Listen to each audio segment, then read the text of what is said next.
Bonjour à toutes et à tous. J'ai acheté cette BM 330 XD, boîte automatique 4 roues motrices le 27 mai, soit il y a un peu plus d'une semaine. Elle a 160 000 km, elle vient d'Allemagne.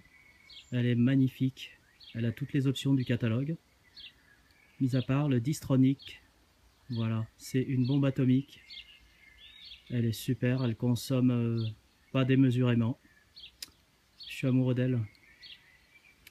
Elle a juste un seul souci, vous allez vite comprendre, c'est que le haillon était bloqué quand je l'ai acheté.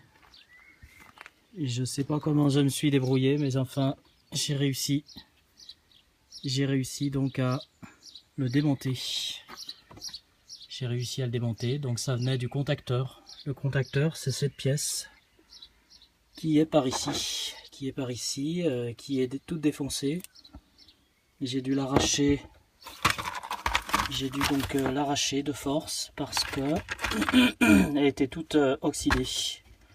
Voilà donc ce qu'il reste du contacteur de haillon.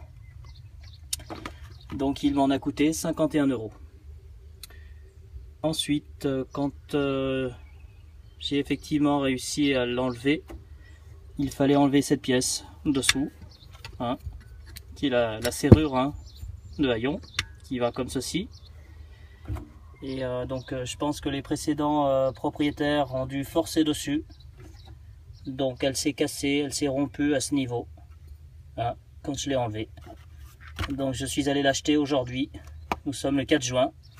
Il m'en a coûté 84 € chez BM. Vous pouvez voir que cette partie argentée, eh bien, provient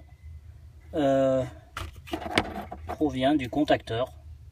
Elle s'est littéralement soudée. Et je vais vous montrer maintenant la pièce originale. Et vous allez comprendre. Voici donc la pièce originale. Vous pouvez voir une nette différence.